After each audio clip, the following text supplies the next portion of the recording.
Alhamdulillah. Alhamdulillah Rabbil Alamin. Mga magandang hapon, mga mahal kong kapatid.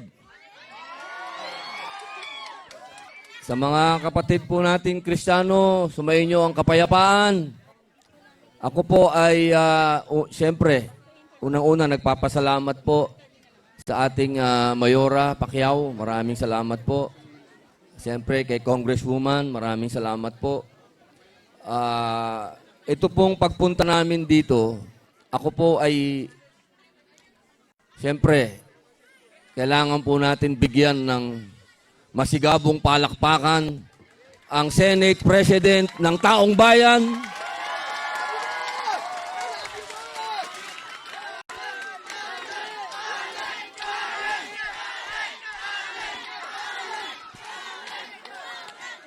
isang taong hindi po nakakalimot sa inyo, isang taong hindi po nalilimutan kung ano ang kailangan ng taong bayan, lalong-lalo na po dito sa General Santos. Nagpapasalamat po ako sa kanya at ako po ay kanyang inimbitahan na sinabi niya, "Liga, puntahan natin yung mga kapatid mong Muslim at Kristiyano." Alhamdulillah.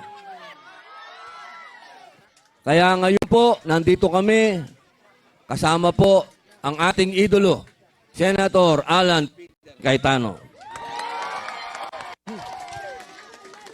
Maayong hapon sa kaninyong tanan. Kasabot ako Bisaya, pero dili pa maayo magsulti. Kinahanglan na kastoryahan si Mayor ug si Congresswoman. So, magandang hapon po. Di ba, simula sa ating pagkabata, tinuturo sa atin kung anong iyong itatanim, yun ang iyong aanihin. So I'm so honored by your speech, sa testimony mo. Kasi kami magsabi na may magandang mangyayari sa inyo, pwede niyong sabihin, hindi niyo naman na-experience yung linog eh. Di ba? Pero kayo na na-injure at grabe yung nangyari sa inyo, pero nakakapag-testify kayo. Nandyan ang Diyos at babangon tayo. Pakisabi sa katabi nyo, babangon tayo. Diba? Oo. Pakisabi sa katabi mo, mahal ka ng Diyos. Diba? So anyway, nandito po kami para tulungan lang si Mayor at si Congresswoman kasi kayo naman talaga ang naapektuhan. Thank you, Mayor, kahit na konti lang dala namin yung salubong nyo sa amin. Pero kung ano itanim natin bilang mga Pilipino na kapag may disaster, calamity, tulong-tulong na lang tayo, di ba? Wala nang politika. So, sabi ko kay Robin, may hinanda tayong konting gas, konting grocery. Tapos sabi niya, ay nakakaya naman, may cash assistance. Sabi ko sa kanya, hindi, huwag ka mahiya, Robin, kasi kinuha ko na rin sa sweldo mo yung ipamimigay natin eh.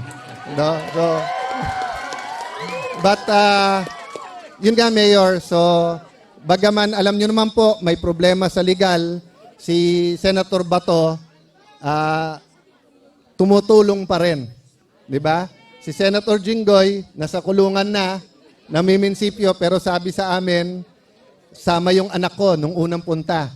Nung sinabi kong pupunta ulit, sabi niya, tulong na naman siya. Eh, problema, hindi na nga niya kinukuha sweldo niya, tutulong pa rin, no?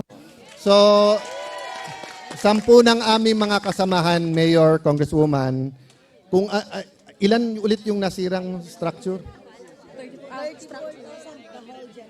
34,000 na kabahayan. So, hindi biro yon. So, una-una.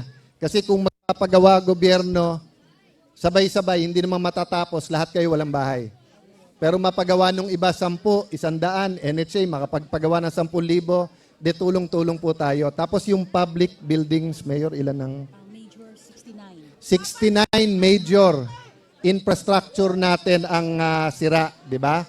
So gamitin nyo rin kami taga-remind, taga-pahinumdum, di ba?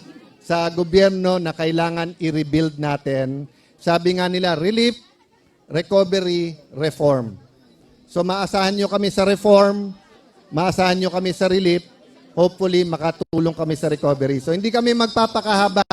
Kami ni Robin ay representative lang ng mga kasamahan nyo sa Senado. God bless you. Salamat po na sinalubong nyo kami lahat. Mayor, Congressman, thank you. Mga kapitan, chairman, thank you po.